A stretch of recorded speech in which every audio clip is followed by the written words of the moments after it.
Hello. Hi, how are you? I'm good. I'm good. And sorry, who am I speaking with?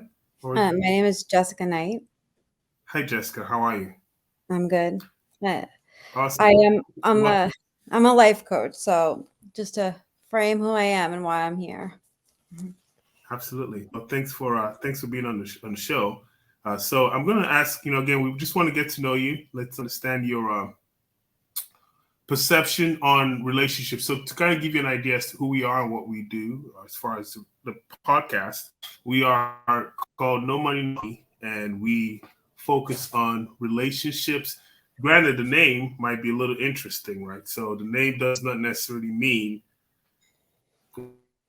what most people think it does. What we're trying to show is today's, dating world or dating lust.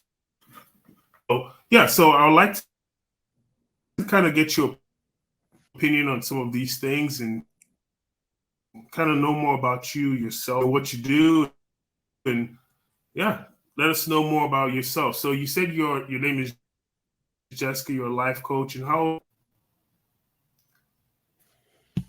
I don't know if it's the internet. Sorry, did you hear me? Yeah, um, it's breaking up a lot. I'm trying to hear you. I don't know if it's you or me, Oh, I'm internet wise. sorry. Yeah, no, I'm sorry.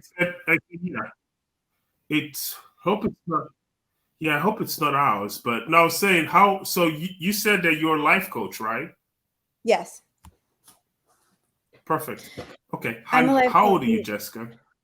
I'm gonna be 36 in a month. 36. Okay. Okay. Yeah. Awesome. So in regards to relationships, and I'm going to kind of tie it into what you do as a life coach Yep. because again, my perception, right? My perception is when we deal with life, relationships, business, financial, if you will, the mental side of things, everything all ties together for it to kind of, for you to be a well-rounded person. So when it comes to relationships, what are your thoughts on relationships and the modern way of the relationship world or the You broke up just at the end, so I didn't hear the full question. Can you just say the question again? sorry, no, I said, what are your thoughts on the modern world and the dating industry today? Because it looks like that's a pretty big thing that a lot of people, tend to discuss in today's world. I think that I feel like a lot has changed since things have gone to online dating. I didn't start dating in online dating. That wasn't my reality. Like I wasn't around. So I grew up in New York. I'm from Queens and I met people in bars, I bartended, so I met people at work. I didn't meet people online. And now that's online, it just feels like there's this, or at least I see this in my clients, there's like just so many people that you could swipe on, and you are constantly looking for like the most perfect match just based off what you see. And I think that that has created a few problems. I think it also doesn't give us enough time to actually get to know someone. So we try and get to know them so quickly in this pattern, and we don't actually know who they are because we don't take the time to figure it out. It's like we're just happy that we matched with someone. And I think that I've noticed that with a lot of clients that it creates some toxic cycles. And I often think back to the time pre-dating apps when like I easily could go to a bar and I could connect with somebody, I could meet with somebody, and that I it just doesn't happen that way anymore. You know what? I agree with you, and that kind of leads me to a question I have for you, Mhm. because this probably applies in your industry and with the people that you tend to see. Yeah. Would you say you've noticed that people's quality of living is different, or quality of lifestyle, if you will, is different based on not having that true interpersonal relationships that like you mentioned you would have when you get to actually go to bars or to places that allow you to be around other people versus this online world where you're quote unquote, channel the bot, if you will. Yeah, I think it's allowed. I mean, I think that I think it's closed a lot of people off in a lot of ways because you don't have to go up and approach people anymore. And I think that happens for friendships too, right? Like when you don't have to do that in terms of dating and you don't push yourself outside of that comfort zone, you don't really do it in other areas of life either. It's usually what I see, at least it's not, oh, I can show up in this area of life, but this one I'm going to throw away. It's like usually we kind of act similarly in all of them. So if we're not interacting and dating, we're not going to be interacting in friendships. We might be also kind of like phoning it in at work too. And it just creates this, and what I think is just like this like toxic cycle of almost avoidance, avoidance for some people because they don't want to avoid like the intimacy of what it takes to like, start to get to know somebody and see where that goes, but also avoidance with people that run anxious, and they're like, okay, this brings up too many feelings for me. I don't want to do it, or I'm not prepared to do it. Okay. So then let me ask you this. Are you currently married, single, or in a relationship? I am divorced and in a relationship. You're divorced, but in a relationship now. Now, yeah. Okay. Okay, good. Yes, let me ask you this. With the state, this is one of the things that I talk about. I always kind of mentioned how a lot of people in today's world stay through certain types of adversity, if you will, right? Or deal with things like people used to deal with in the past. So I'm going to ask you a question, not to pry too much into you per se, but for the sake of the audience, what would you say was a driving reason why you probably felt that, you couldn't work in that marriage, in your prior marriage? So I didn't mention this yet, but a lot of my work is actually in narcissistic and emotional abuse. So I work with a lot of people that are in super toxic relationships. I couldn't be in my relationship anymore because I have a child. She's 6 now. When I left the marriage, she was 1. And I just would look at her and think that like, I'm going to be miserable forever. And she doesn't deserve a miserable mommy. Like that was my thought over and over again, was like, if I stay, I'm going to be a disaster. Because I wasn't able to show up for friendships. I was crying constantly. We were in couples therapy. It was going awful. And it had been awful for a long time. And she was only 1. And I had her the same year I got married. So that shows you how long the marriage was, So it just was one of these things where I was like, I can't sign myself up for this because I've put a lot of myself into working on it and nothing's changing. Like I would go to therapy twice a week, come home, have all these ideas of like, okay, so I'm going to work on, so I'm going to try. And like, I would go and I would like do the thing and I'd get bulldozed. And I would just be like, I just hit a point where like, there were a lot of like last straws, but for me, it was like another last straw. And I was like, all right, I can't look behind this one. I think that one just hit me so hard. And I knew that if I didn't get out of it, that I would stay in it. And I watched my mom stay in a marriage that was very unhealthy. So I was always very conscious of not creating that and not letting like society tell me getting divorced is bad. Like I needed to get divorced. Okay. So then let me ask you this. What would you consider the last straw that broke the camel's back? There were a lot of situations where I felt I want to say now I know, like, gaslit, stonewalled, I know what all these words mean. Back then, I just felt very devalued. And there was like a series of events and like they were not interconnected, but they would happen where where like I needed him to show up for me. And like I was working full time and I had the kid full time. Like she was home, she wasn't in daycare. And I would like ask, like, I was like, I want to go do this thing. It's the first thing I'm asking to do for myself since I've had her. She's a year old. and he made it miserable. Basically told me that day I wasn't doing my fair share of parenting. And I was Okay. like, and then I had like maybe like 10 more of those between February and April. Mhm. And in April of that year, my brother, who I'm very close to, my brothers are much younger than me though. So they're in their 20s. They're in their 20s now. So when this all happened, they were much younger. His best friend overdosed on fentanyl. And he was this is like the best friend you grow up with, like when you're younger, your friends are like, you're like so freaking close, especially from like, they knew each other since they were 6, and he died. And my brother was a disaster, and I kind of rushed to be with my family and with my kid.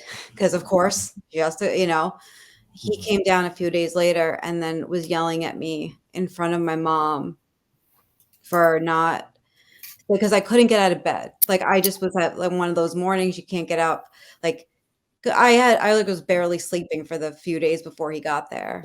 And it was in front of my mom, in front of my other brother. And I just was like, dude, like it's 8 o'clock. You're an adult. This is your kid. Like this is really inappropriate. Like I'm trying to make sure my brother stays alive here. And he was like, well, I've never met this Sure. friend. No, of course, I understand. Yeah. Well, And so that yeah, and I think basically, yeah, yeah. No, I was going to say I think there should be some sensitivity, in certain instances. yeah. So I would agree with you in that regard. But the reason why I asked again, I'm asking these questions because it's a good idea for us to know each other. Like you, I had who passed away in April of 2022. Actually, last year, a few months ago. Yeah. He died of fentanyl overdose. So it was pretty painful. He was a young man, and he had a 2-year-old son and a young wife. He's in his late 30s, 37 or 38 was his age. So that hit close to home, and I can imagine what your younger brother, being at a much younger age, would have to go through in a scenario like that, and how they would need their sister, to be there for him, right? So I understand that. But then my question is, how long were you in a relationship with this person, or how long did you know this person before you took the decision to marry and have the child with him, or have your child with him? My child was a surprise, but a Okay. welcome surprise. So when I Sure. found out I was pregnant, I was open to I was like, okay, I'm pregnant now, but we knew I went to high school with my ex-husband. And so I had we weren't together then. I had lived life. He lived life. We weren't even really friends in high school. We were more acquaintances. And then I think I changed a lot pretty much since high school. Like I was kind of like I don't know. I don't want to call myself like the reject, but like I wasn't popular. He was the class president. Like it was one of those stories of like, oh, she seems to be doing cool things now. She doesn't live in the same town anymore. And I was like, oh, he's talking to me. The class president, like, why does he care about me? And I had just gotten out of a breakup at that point. I was living in a new city, and we just started talking, and we connected by talking, but he suffered from addiction, and I didn't really understand that. Like, I was 25. I have ideas of what, addiction is and like what it's like to date somebody that's sober. And I tried to learn a lot. I was going like Al-Anon. I was trying to educate myself, but it's a lot, and it's a journey. And his friends would constantly say like, you can't be in a relationship to him. And he'd be like, no, I'm going to be in a relationship. What was he addicted to? Alcohol. There was other things too, like cocaine, but mainly alcohol. mainly alcohol. Yeah. Okay. And then but like that had a lot of challenges. And I think that I was quite young looking back. And I thought that a lot of these things would just even out in time. Like he'd find a program, he'd find a sponsor he liked, we like stressors would calm down. Like planning our wedding was very stressful because I'm very non-traditional, and his family wanted more traditional things at times. My family was giving me stress. And then I got pregnant like the month of the wedding. And I thought once this stuff calms down, we will be fine. Or like I don't know. I don't know what I thought. I think I had like I'm going to be 30 and I want to be married and have my kid and do my thing. That all came crashing down very quickly. So like he was smoking cigarettes at the wedding when Sure. I thought that he had quit like years ago. I'd found out about a whole bunch of relapses that I didn't know about.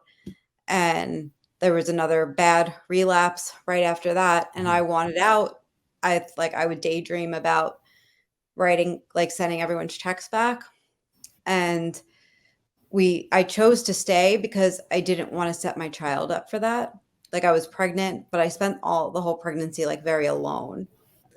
And I think we had maybe like 2 or 3 like amazing weeks after I had her, and that was it.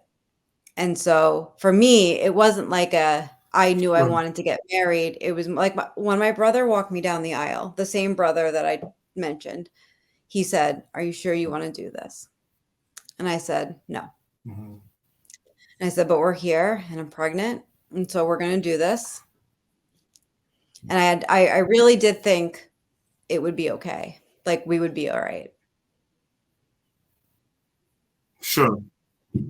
Sure. I would say, one of the things that, bothers me a little bit in today's world is, and again, it's not you, right? It's just in general what I've noticed, and this has happened. I also have a personal experience with something like this, is how people view the sanctity of holy matrimony, right? And I don't mean it to say anything negative. I mean it to say that the ceremony is not important. It's Mhm. the vow that is important, right? So if Yeah. you, it's for example, so let me put in a language that is maybe a little easier. If you wanted to buy a house, what's the first thing you do? You write a contract, right, and say, hey, or an offer, and say, hey, I'm interested in buying your house, right? If the person that you say that to signs the dotted line and says, fine, I'll sell it to you, then what happens next? You put a deposit down and you say, okay, here's the deposit to show proof that I'm willing to buy your house. And I'm hoping that I have this capital, this money I'm going to use to buy this house. I just need to do my quote due diligence so I have the ability to buy the house. For any reason you decide in the process of buying the property, you say, I'm not going to buy it, then the seller says, I'm going to give you your money back or your money back. So a piece of property that doesn't have as much value as our lives, but yet some way, somehow, a lot of times involved or married without really understanding that that contract should be much more closely guarded during the execution process, regardless of what the ceremony is. Because I've heard people, I mean, again, like I said, I had a personal experience where they said, man, look at all the people here. We have 50 people here, right? So why should we stop this ceremony now or this wedding now when we didn't really want to do it? So I do empathize with you that, you had to go through that process. I think addiction is a big problem. It's probably one of the hardest things to do, to be married to somebody who's addicted, unfortunately, because you get to be with 2 different people. So when you're with the Yeah. sober version, it's a much different approach than when you're with the other version. And my friend that passed away, he had an addiction problem. So I understand the impact of it.